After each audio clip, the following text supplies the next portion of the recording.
Guys, this is true love if I've ever seen it. This poor woman is, what do you think, honey? Pretty disgusting, right? It's beautiful. Let's see that paper towel. You don't want to. This is after almost 15 minutes of wiping down, but check out what the little effort actually does.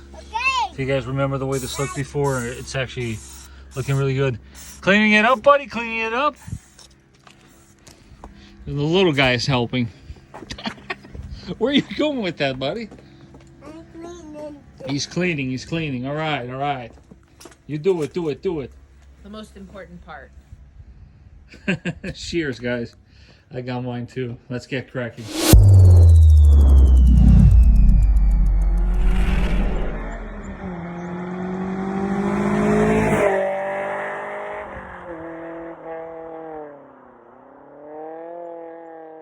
Woo, sun is hitting me right in the face. So we got a nice frosty morning here, and what do we chose to do? We're gonna be messing around with this thing. So let me show you one of the first things I'm gonna be dealing with. Yeah, it is very cold, man. So mind you, super funny story. I actually got stuck in this car. I couldn't get my seatbelt undone because there's an issue, obviously, and like I said before, they provided me with a brand new buckle. I'm going to show you guys how to do this. I'm not really sure how many people are actually watching this video, but first things first, there's two 13 mil nuts. You take them out. Back here, there will be some Phillips heads that hold the cover. You take this cover off and you basically slide the seat backwards. It's like super easy to do. Here, so I already took one out. Let me show you. So these things are usually even missing. It's probably gonna be super hard to do one-handed, so give me a second. There you go. Once you get this cover out, this car actually has Torx. I thought it was Phillips, but what do I know? I work in Toyotas, right? Get the screw out. Most boring piece of footage ever. Just, come on, nobody wants to see this. And these covers, they basically just literally pull off. Same thing for the other side. And you'll see that this seat, watch me, with a little persuasion,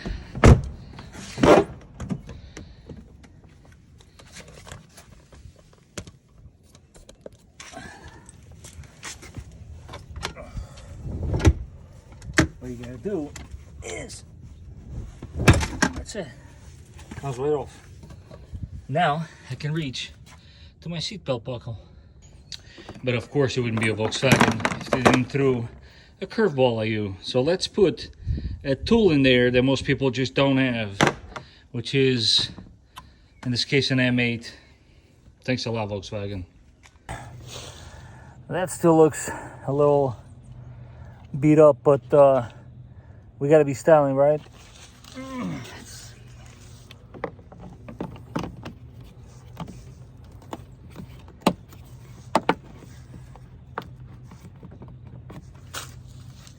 This is actually a little thing that I definitely want to sort out because it makes for opening the hood kind of difficult. So let me show you what I'm talking about. Yeah, if you guys look closely, these Volkswagens are supposed to have a lever that goes right there. Well, $6 later, let's fix that. Don't tell me it's not popping out. Oh, there it is. It just needs a little bit of finesse or a couple of hands. There you go. And that is the final product in there. If I can give you a little top tip, just to make things a little smoother. A little white lithium grease goes a long way on these assemblies. Yep. And that's that. Everything's said and done. When I shut this, you should actually retrieve it back in. That's it. She is done. Now, we just got to eventually put that fender.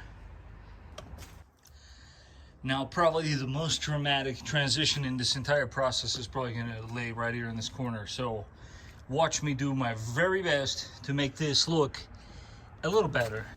This is exactly why all these things are rotted on the bottom. Every Mark IV you're gonna see, yeah, this is why, because it collects garbage all inside this fender. Well, let me go ahead, dig all this dirt out of there, and I gotta find the screw that sits underneath there on the inside, so we can get this guy looking semi, you know, presentable. Let me show you where we're at with this.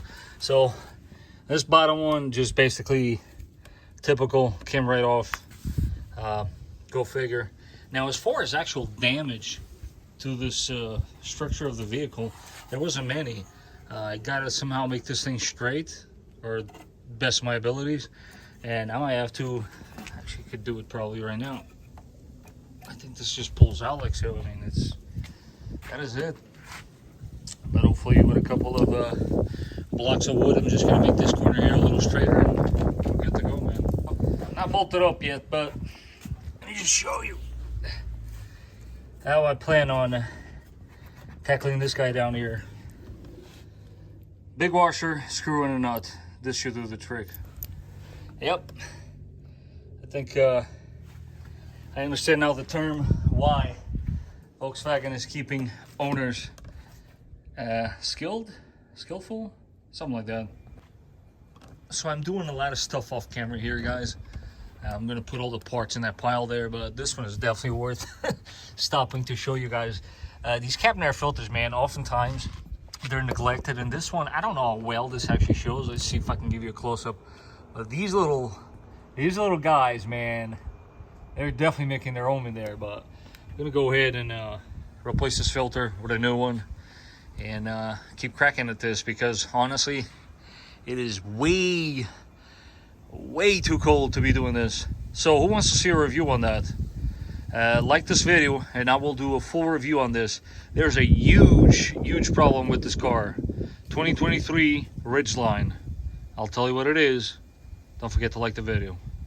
Okay, back to this. I know I'm not recording a lot of this, but although this is not necessarily a Volkswagen, you know, oriented channel, this video somehow is going to disappear no matter what. But so this is how I usually change this a diesel filter here. I disconnect that hose, and I take these two together. Although these O-rings definitely need to be replaced. The new filter does come with a new one. I try to avoid taking as many hoses out as possible, but honestly, because, you know, I mean, you look at this hose and this looks a little on the cringe side. I might just reuse this and just swap the O-rings. But that's that. Now, top tip, probably not going to film that. Once you do have this installed, you always, through this hole, obviously, you want to fill this back up with diesel. And when I say fill it up back with diesel, obviously not dirty diesel from that filter. You want to get clean diesel. Now, you might say, well, it's a little pain to get clean diesel. This is what I fill it up with. Yes, it's not diesel. It's something that you add to the tank. But guess what? I've done this so many times and never had any problems. Just a top tip. Once you're done with the filter, fill it up with this. You're going to be perfectly fine. The key is filling that filter up with something. Well, diesel or this. You do not want to start the car with this guy dry. And there you have it. Just like I mentioned before, you want to definitely fill this guy up before you want to try to start the car. So I actually wanted to give you guys a close-up of what actually comes out of these filters after a while. To be honest with you, according to the records, this filter was last replaced roughly 60,000 miles ago. So we don't have all day. This is as much as I got out of it, but boy, I tell you, this yeah, was definitely doing its job, because it does look nasty in there. There's a lot of little things that this filter definitely caught. So pretty cool nonetheless. Change your filters, guys. It's way too cold out there. I had to move my operations here inside the house. So, but this one is definitely worth sharing with you guys. I hope it does show on camera. So aside from the fact that this thing is completely perished, This is actually a very typical problem with these Mark IV Volkswagens. I don't really know what the name of the texture is, but they created this, I want to call it soft text, which over time looks horrible, but that's aside the point. This switch, I don't know, well, again, that's going to show, this switch is completely mangled up. This thing does not. First of all, passenger side is jammed, and driver side, as you can see there, wheel like gets stuck either down or up. The whole thing is a mess. So what have I decided to do? This is going to be garbage. We got ourselves a brand new one, problem solved. We're still out here in this beautiful weather that we got today, but that aside, that's the oily one for these guys, 540, and this is the filter I got. And aside from that, you do need a 19 for your drain plug, and most importantly, this guy right here to take your oil filter. I'll show you in a second how you use this.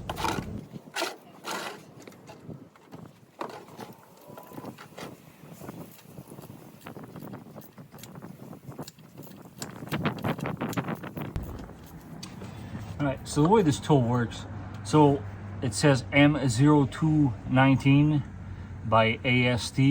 It's a 22 mil, if that helps. Basically goes over this. And what size is this guy? 7/8. And you know, just like so. It's actually not that tight. Look at that. It's pretty simple, guys.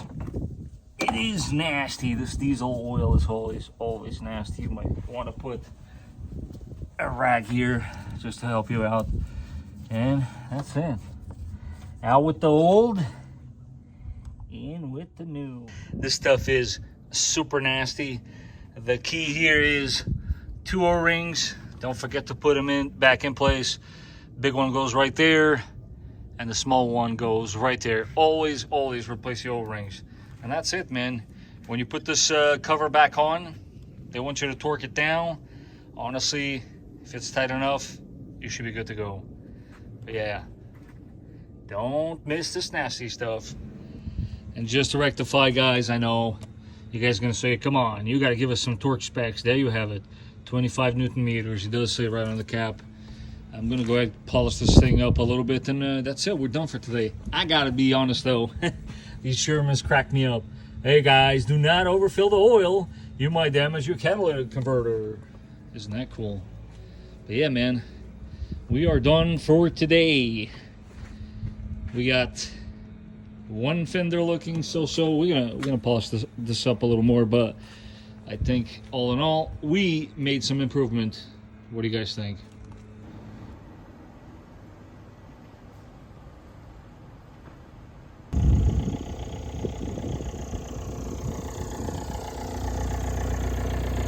Well, I gotta say, man, people say that it's so disappointing coming in here, and I gotta tell you, I don't agree. They made this process super easy. Just wanted to share with you guys that obviously she did pass. Although there is one final thing that I do have to address, which is so stupid and so simple. I don't understand why the last guy didn't deal with that. That yellow light, I'm sure you guys know what that's all about. I don't know if I'll get it on video, but I'll show you guys a trick to get rid of that light. It's really not that big of a deal. So how can you remove that yellow light to tell you they need brakes? First of all, they bought the wrong pads. They didn't come with a sensor. So what you do is the connector for the sensor, you grab yourself one of these, I know, try not to laugh too hard, and you jam it into the connector. What you just did there is close a circuit, which is what that sensor does in the first place. So let me show you what I did here. Turn the camera around. And if you look, let's try to get this. Yep, no joke, that turns off the light. I'm probably gonna put some tape in here, but you get the point.